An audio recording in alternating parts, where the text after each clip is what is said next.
In March of 2021, I moved into a quiet neighborhood in Naperville, Illinois, after accepting a remote job that allowed me to leave the city. The house was modest but had a wide backyard and a neat white fence that separated it from the neighboring property. Everything felt ideal, peaceful, family-oriented, and clean. My neighbors kept to themselves, which I didn't mind. I wasn't exactly looking to build a social circle. I just wanted space, quiet, and a fresh start.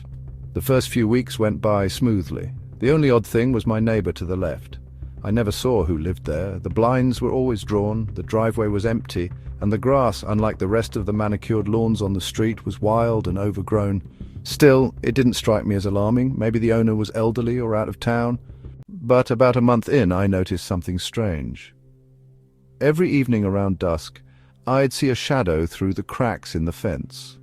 A tall figure would just stand there, unmoving, facing my backyard, not pacing, not fidgeting, just standing, like he was watching something. At first, I assumed it was someone enjoying their yard, but it became clear over time that he wasn't doing anything else. He never walked away, never turned around, and never responded when I tried to greet him. The figure was always partially obscured by the slats in the fence, but his height and posture remained eerily consistent. I told myself it was probably a statue, some weird lawn decoration I hadn't noticed before, but even that felt like a reach. Then one evening I stepped outside to take the trash out and the figure was gone. Just gone. No trace. The moment I looked away and looked back, there was nothing there. That night I had trouble sleeping. Around 2 a.m. I heard my backyard gate creak open. It was loud enough to wake me. When I looked through the window, nothing was there. No movement. I checked the backyard the next morning and found faint footprints in the mud near the gate, leading away from the fence but stopping just before the porch. It had rained the night before, so they were fresh. That was when I installed a motion sensor light above the gate. The next evening I stayed up late working near the window. Around 11 p.m. the motion light flicked on. I rushed to the window but saw nothing. The yard was empty, but the gate, it was open again, wide this time. I walked outside with a flashlight and scanned the yard. No one. But when I turned to look at the fence, the figure was there again.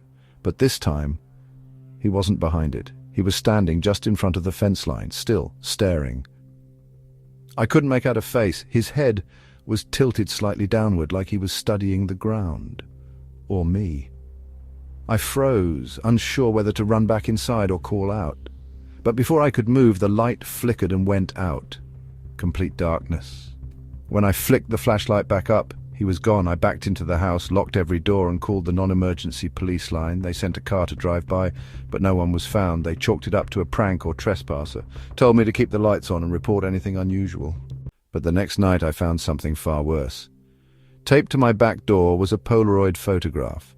It was a picture of me, standing at the kitchen window. The photo had been taken from the backyard. I was facing the glass, focused on my laptop, completely unaware. On the back, in shaky handwriting, were the words, "You're in frame now." I turned every light in the house on, double-locked everything, and sat awake until the sun came up. I called the police again. This time they took it more seriously, but no fingerprints were found on the photo, no signs of forced entry, just the photo perfectly taped, as if left there deliberately, carefully. I stopped going into the backyard after that. I kept the blinds drawn and only left the house during the day. For a week, nothing happened. Then, one night, I noticed the motion sensor light turn on again. I didn't look. I couldn't. I just waited, heart pounding, until it turned off. But in the morning, something new was taped to the door. A second photo. This one was of my bedroom window, curtains partially open. I was sleeping. The photo was dark, but you could just barely make out the shape of my body under the sheets. The angle was from the yard. Again, the same writing on the back. Closer now. I couldn't take it anymore. I took a leave from work, booked a hotel, and called a moving company to pack my things. I planned to sell the place and never come back. But 2 days before the movers arrived, the neighbor's house, empty and lifeless all these months, suddenly had lights on. For the first time. The porch light glowed faintly. A silhouette moved past the window. I called the police a third time and asked them to investigate. They arrived in minutes. I watched from my car, parked across the street. They knocked. No answer.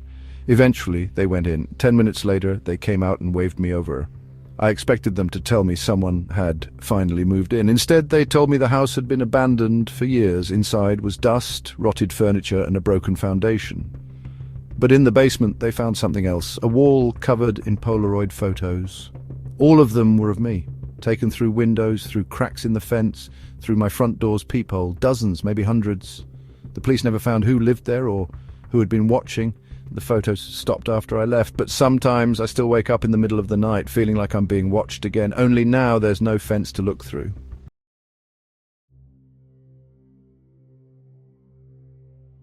In August of 2022, I moved into a quiet suburb outside of Savannah, Georgia, after accepting a transfer at work. The neighborhood was picturesque, lined with tall oaks, porch swings, and a cul-de-sac so calm you could hear kids laughing from 5 houses down. My new house was at the far end of the street, right where the last lamppost stood. The light above it flickered sometimes, casting long, disjointed shadows across the sidewalk. I remember the realtor saying it would be fixed soon, but it never was. For the first month, everything felt normal. I'd go on evening walks, wave to neighbors watering their lawns, hear sprinklers kick on at exactly 8 p.m.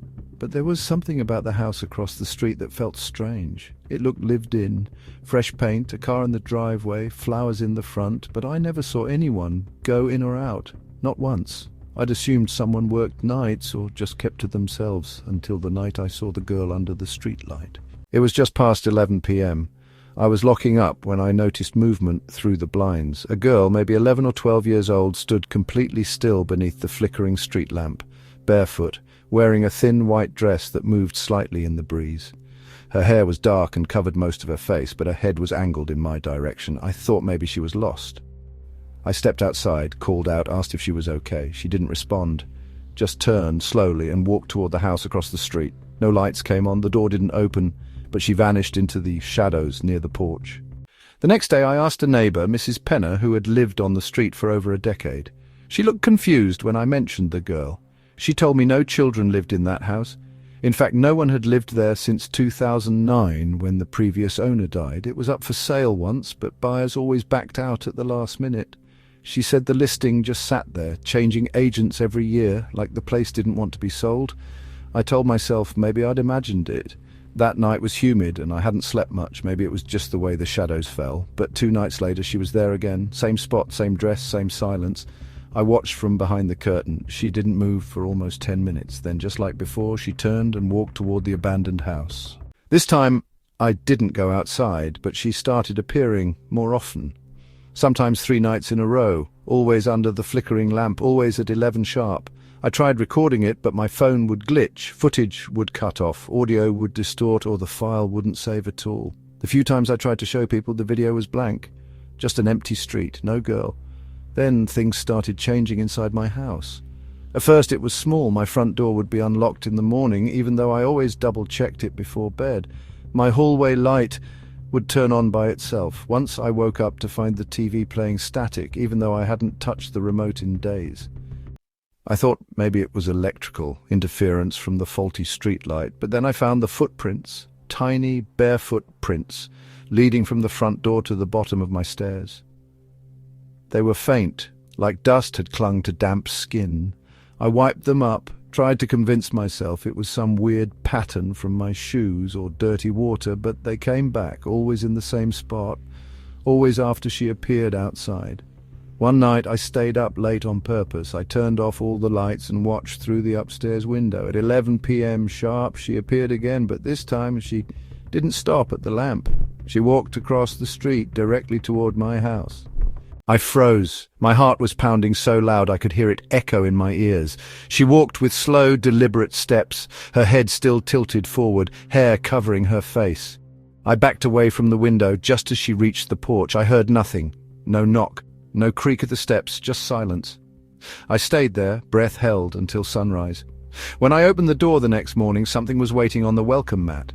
A piece of paper, yellowed and fragile, folded once down the middle. Inside was a charcoal sketch of a house, my house. The lamp, the mailbox, even the wreath on my door, drawn in chilling detail. In the upstairs window there was a figure, a girl, watching from inside.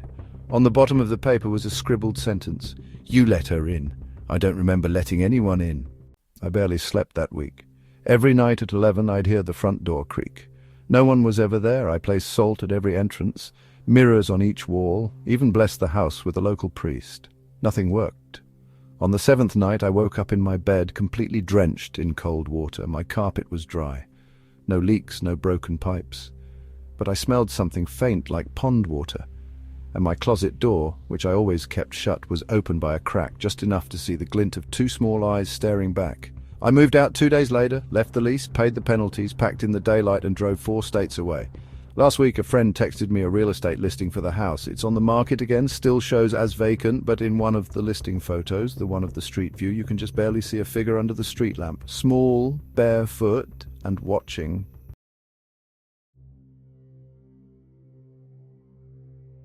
In November of 2020, I rented a small home in a suburban neighborhood near Tempe, Arizona. It was a temporary move. My company had relocated me for a 6-month contract, and I didn't want to be tied down by a long lease. The house was simple, beige stucco, 1-story, fenced backyard. It had a strange charm, even if it felt a little too quiet on the street. My neighbors kept to themselves, and I honestly appreciated that. I worked long hours and wasn't in the mood to socialize. From the first night, though, something felt off.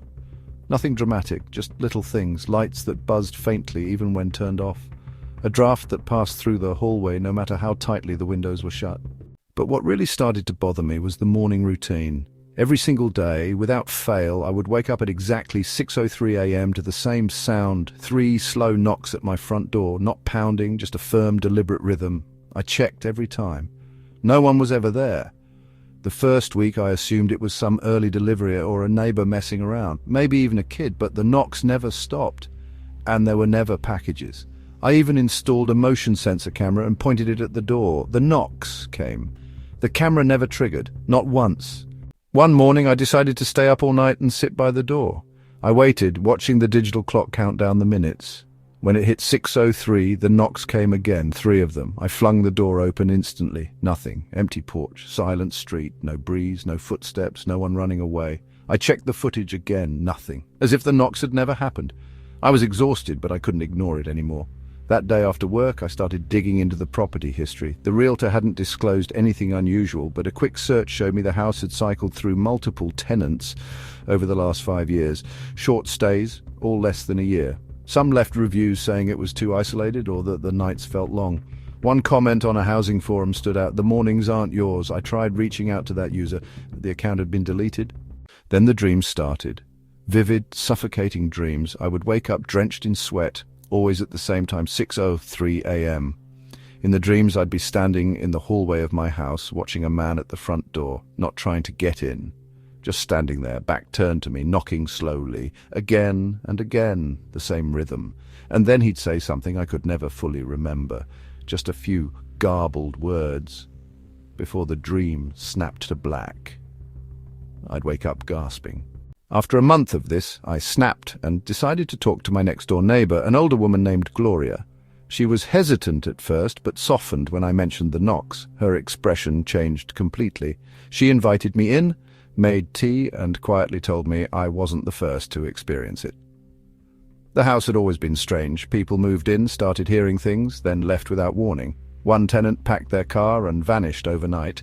Another left all their belongings inside and never came back for them. She told me a story her late husband once shared, that in the late 90s, the house had been the scene of a domestic incident. A man had gone missing, just disappeared one day, and his partner claimed he walked out the door and never returned. But the neighbors had heard something different.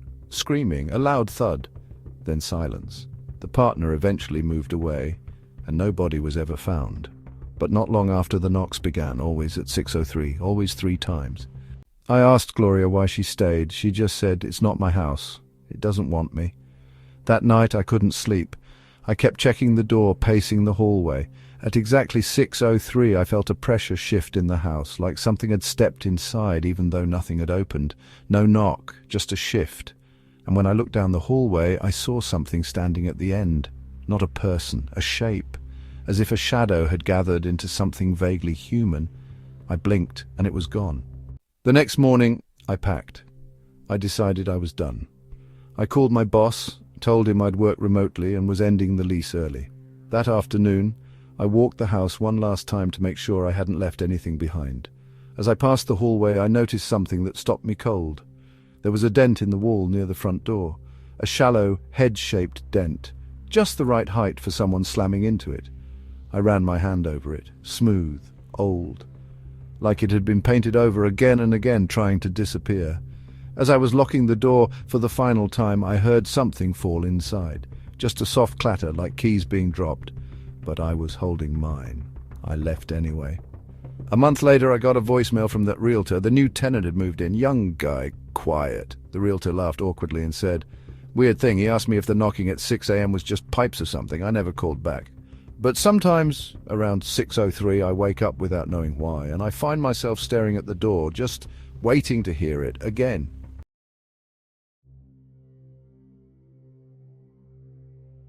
Suburbs promise peace, safety and routine, but sometimes beneath the freshly cut lawns and quiet streets something sinister lingers. Some homes whisper, some watchers never leave, and some doors should never be answered. If these stories haunted you, don't forget to like, share, subscribe and hit the bell icon, because the next nightmare could be just down your street.